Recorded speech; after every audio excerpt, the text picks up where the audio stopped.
tadi saya udah umumkan ke penonton bahwa Anda memulai karir sebagai pelayan di Jawa Pos.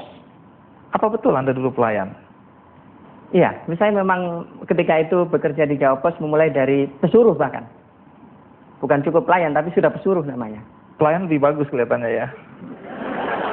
Tugas Anda apa sih sebagai pesuruh di Jawa Pos waktu itu?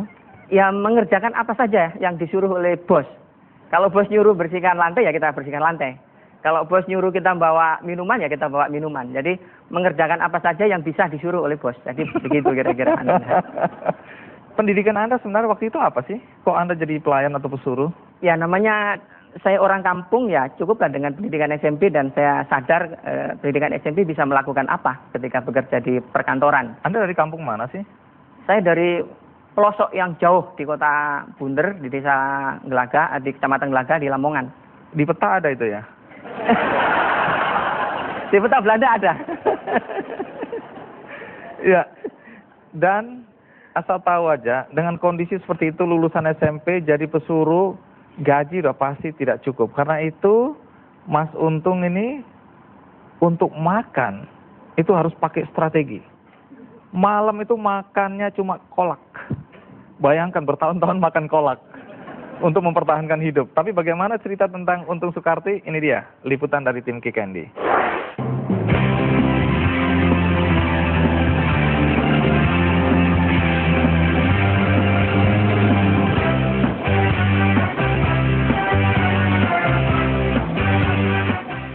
Perjalanan karir Untung Soekarti dimulai saat ia meninggalkan kampung halamannya di Lamongan pada tahun 1981 menuju Surabaya untuk melanjutkan pendidikan di sekolah menengah atas.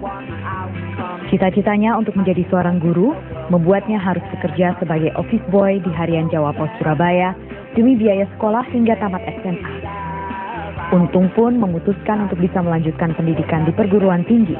Untuk itu, ia rela gaji sebagai office boy dipotong untuk biaya kuliahnya di jurusan Administrasi Negara Universitas 17 Agustus 1945, Surabaya.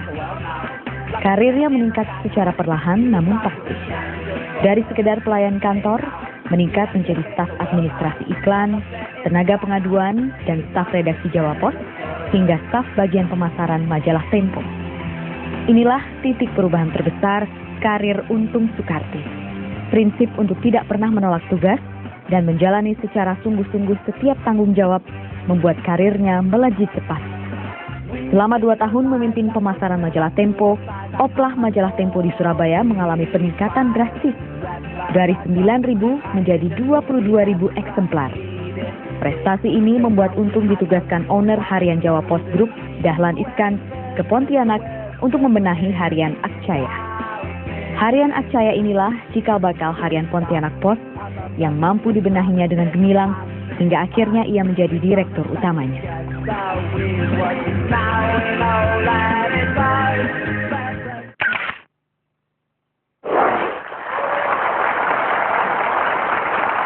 Kalau dilihat karir Anda, tadi Anda kan bilang Anda mulai dari pesuruh, hanya lulusan SMP.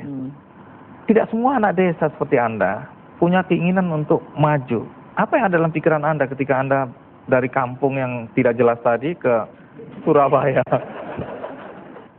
Saya melihatnya begini, bahwa hidup ini sudah begitu keras di kampung, ternyata di Surabaya juga jauh lebih keras. Dan ini memang tantangan bagi saya untuk tetap harus bisa lebih maju daripada di kampung. Saya juga tidak mau pulang kalau saya tidak berhasil di Surabaya. Itu tekad saya. Ya. Anda kan lulusan SMP. Kalau dari cerita kan Anda langsung SMA, kemudian kuliah. Dari mana uang ini? Ya, saya selain jadi pesuruh, saya juga ngeloper koran. Saya juga bekerja jadi tambal ban. Jadi apa saja yang bisa menyokong. Ya. Jadi saya juga menjalani pekerjaan-pekerjaan di luar pekerjaan itu demi sesuap nasi untuk bisa sekolah lebih tinggi dan pada akhirnya saya bisa menyelesaikan pendidikan saya di Universitas 17 Agustus 45 di Surabaya. Dengan biaya sendiri? Dengan biaya sendiri. Wow. Sekarang Anda memimpin perusahaan Pontianak Post Group. Ya. Ini bidangnya apa aja?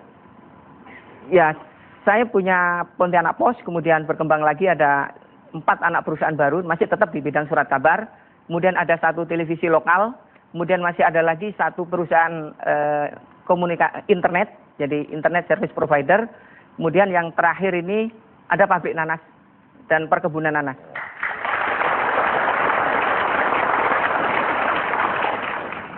Orang yang bekerja di bawah grup Anda sekarang berapa banyak?